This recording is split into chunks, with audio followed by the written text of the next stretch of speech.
to the LDA as if your granny is responsible for this crisis. Look at, they're saying cut Social Security and Medicare because your granny is responsible for the deficit problem.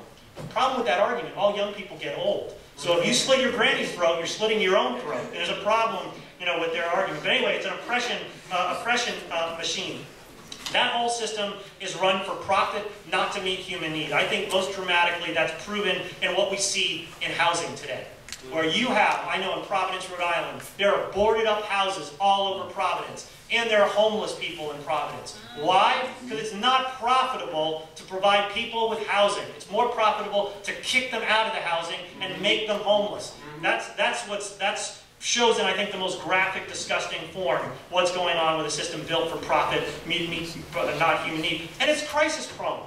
Built into the very way the system works, it has booms and busts and long slumps like we're going through that really they don't have much of a solution to except to destroy factories, lay people off, cut wages and benefits to get the system going again. So every crisis they use as an opportunity for creative destruction, as they call it. That is to make workers pay for the crisis. The same kind of competitive dynamics that leads to crises like this also leads to wars. Think about, we were supposed to have peace after the end of the Cold War. You know, remember, for some of us who are older, remember the peace dividend? Remember that thing back in 1989 and 1991? We were supposed to take all that money and spend it on what people really needed. What has happened over the last 20, 30 years is the opposite. The U.S. just spent, what is it now? I think it's $4 trillion, they estimate, on wars in Iraq and Afghanistan for oil, geopolitical dominance, to make sure that the U.S. had market share and dominance of the world system. So this crazy system also produces war. And I think the most scary thing right now is this system is not only causing those list of nightmares, it's also risking the habitability of our planet. That is, the ecosphere is being destroyed as we speak. Why? Marx said it. It's because capitalism has fundamentally disrupted the organic relationship between human beings and the natural world, to make profit at whatever expense. So we've got that fracking pipeline that is being built from Canada to the United States. We've got BP destroying the Gulf with that oil spill. We've got nuclear power irradiating whole sections of Japan. We've got climate change, where literally we're talking about island nations like the Maldives drowning because of the rising sea levels. Hundreds of thousands of people are going to be displaced. But, you know, so you could get really depressed after this list of things. This is Marx saying this is what's negative. These are the horrors of capitalism. But what he also called attention to was the hope amidst this horror. That is, he was an old dialectician. He understood the contradictions, that there's both hope and horror. And that hope is that capitalism produces its grave digger. That is, capitalism relies on the labor, the collective labor of the vast majority for their products, services, and profits. Therefore, the working class majority has tremendous social power to shut their system down.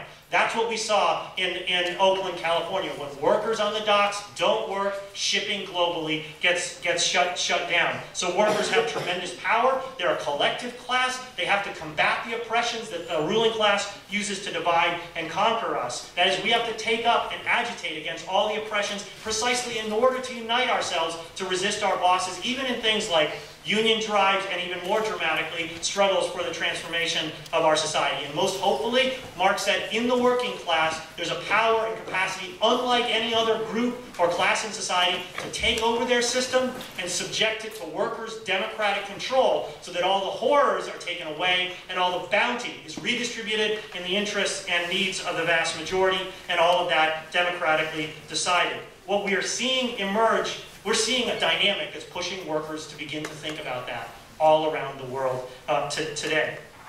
From Greece to Oakland to Egypt, the working class is beginning to exert its power to strike and shut down the system in a way that we haven't seen for generations. Really, the pivotal moment of the Egyptian revolution was when the Suez Canal workers went out on strike, because that's a choke point for international capitalism. You shut down the Suez Canal, capitalism begins to have serious problems in getting its good around the world. So the working class is beginning to show its power. But to be honest, we are just at the beginning of the struggle for a new world and a new socialist society. The question is how we're going to get there. And this is what I'll end on.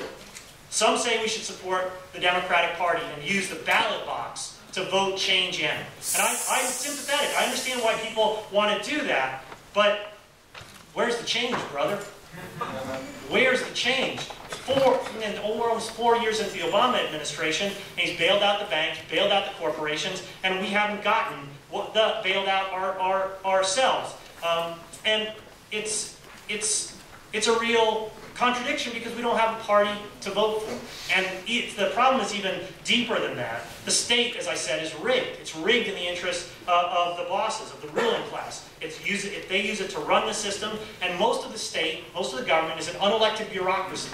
We don't vote for most of the people who make all the real decisions in the government. You don't vote for the head of the CIA. You don't vote for the head of the Federal Reserve. You don't vote for the head of the Treasury Department. And all those people are part of the 1%, and they run the state in the interest of the 1%. So you can elect Jesus, head of the government, and he would be compelled to do the wrong thing. You could elect Karl Marx, forgive me for saying that, Karl Marx, head of the capitalist government, and he would do the wrong thing. Just look at Greece.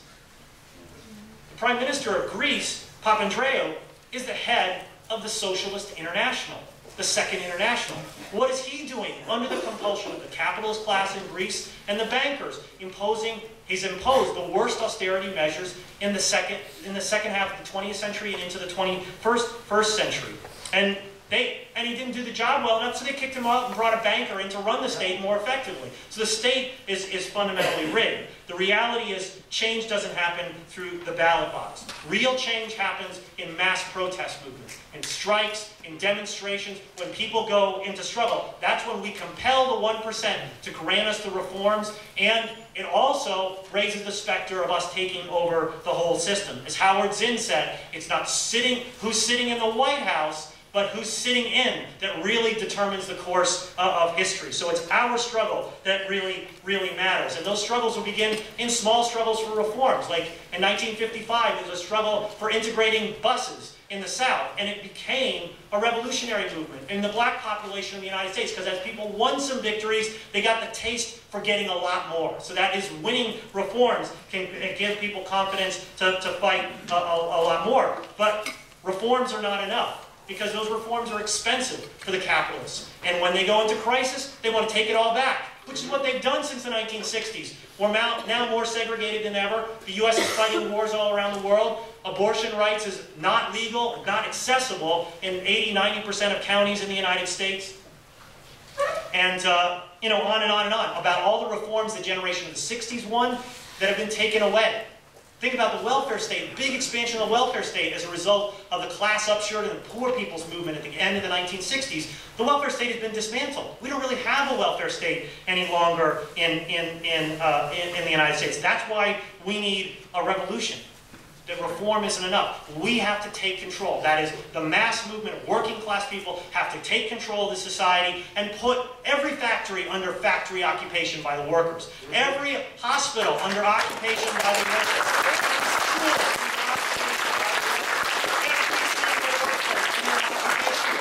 We fire the boss, and we democratically decide what happens. Then we got to get rid of their government, and we build a workers' government to build the process of a whole new society. So the world is in motion now. The dam has been broken.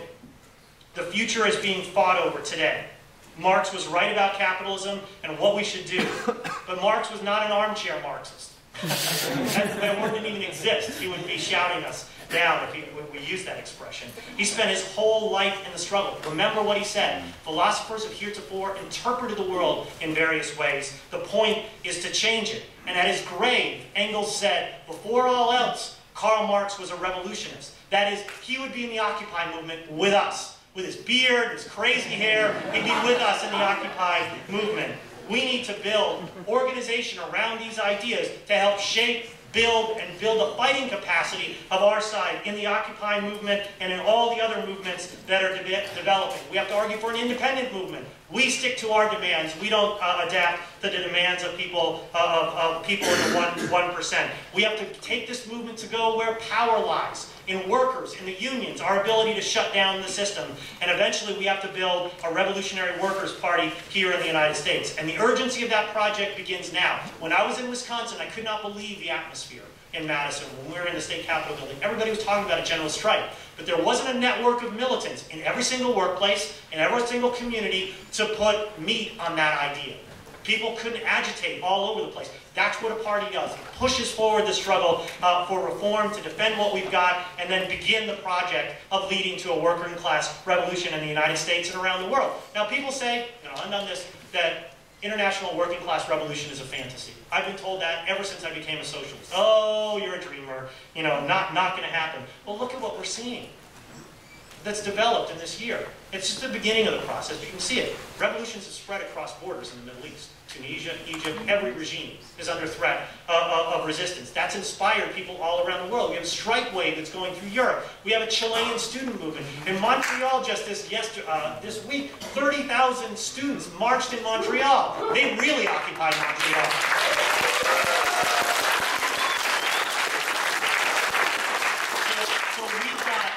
We've got the beginnings of an international movement that is watching and learning from one another. That's a beginning process. We have to start building that struggle here at home and linking it up with the struggle abroad. We have 5, 10, 15, 20 years of hard struggle. Nobody is promising a royal road to revolution. We have a hard struggle ahead of us. So we got to take all this enthusiasm and put it into the work of building the Occupy movement, of building the trade union movement, of organizing other protests and union drives and union strikes. But we have to do it with some patience and an understanding that we got to stick to our long-term goal. Because when you look at the world, really the choice is socialism or barbarism.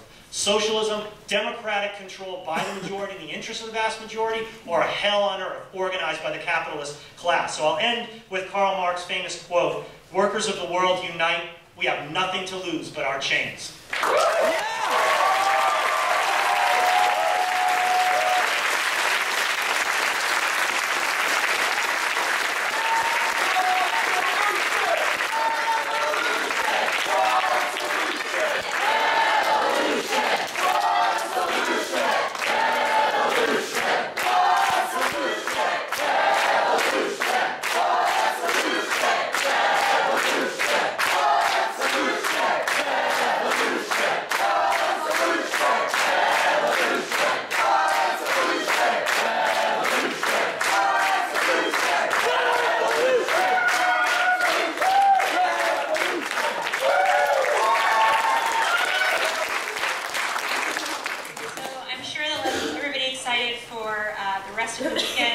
If you weren't excited before, you should be now.